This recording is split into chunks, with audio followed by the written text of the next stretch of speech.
Assalamu alaikum everybody. Welcome to my channel. It's Cook with Amna.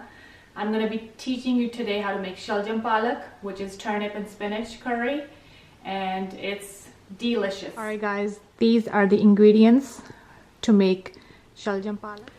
Alright guys, you will need 2 medium-sized turnips, sliced, washed and diced. You will need 1/4 of a cup of frozen spinach, and you're going to need cilantro, dhania, fresh, cut into, washed and cut. About half a cup this is. Next you will need one medium onion, sliced, 1 medium tomato, diced. You will need 3/4 of a teaspoon of salt, 3/4 of a teaspoon of chili pepper, the cayenne pepper. I mixed in some crushed peppers, like, just sprinkle some in there. You're going to need 1/4 of a teaspoon of haldi, turmeric, 1/2 of a teaspoon of coriander powder, dhania. You will need 1/3 of a teaspoon of garam masala. This is homemade garam masala, like I made this at home, but you can use the packaged one from stores too. And you will need 2 cloves of garlic grated and 1 inch of ginger grated. Alright, first thing first, I'm going to add my oil into the pressure cooker.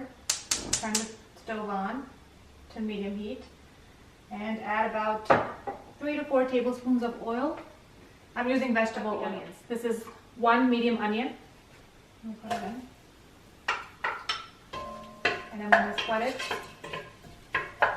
Cook the onion until it's like transparent.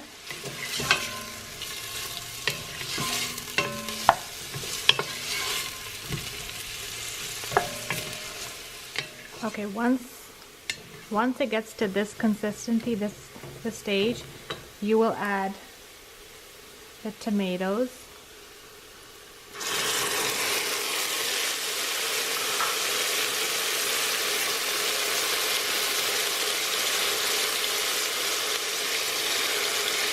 The garlic and ginger.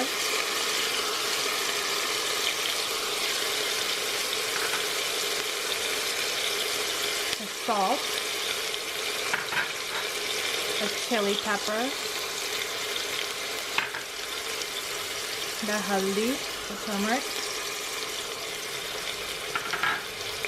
and the dhania powder,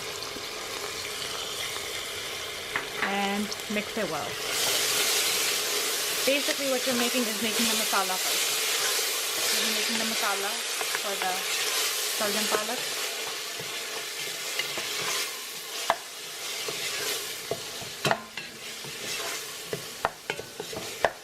You can add a little bit of water so the masala doesn't stick to the pan. I just added a little bit of water because it was starting to burn in the pan.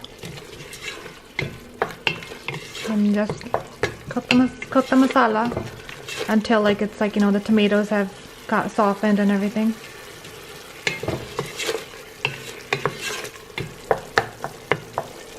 I will show you once we get there. This is how your masala should look like after you cooked and mashed it with your spoon. It should the oil should come to the top.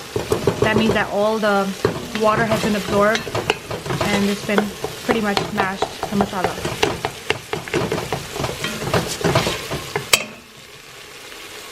Now I will add the turnips, the spinach, and the coriander. I just added the turnip, the spinach, and the dhania, the coriander. So I'm just mixing it. At this point, what you would want to do is you want to cook the turnip and the spinach and the dhania. Dhania is not going to take long to cook, but you have to cook the turnip and the shalgam and the palak. So you don't need to put any water in this because there's already water in the turnip. So I'm going to put the pressure cooker, and I'm going to let it go for 10 to 12 minutes, and then I will show you how it looks like after. This is what it looks like after the whole masala has been cooked. I transferred it to a wok so you can see better. Now I'm going to take the kotna. That's what's called in Urdu, but it's in English you can call it a masher, like a potato masher, and mash this Shalgam Palak.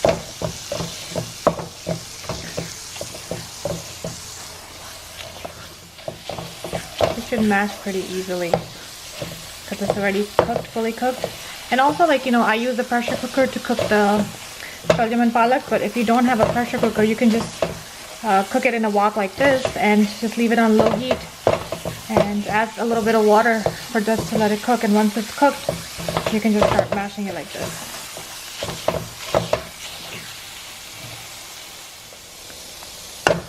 It will look something like this once you're done mashing it.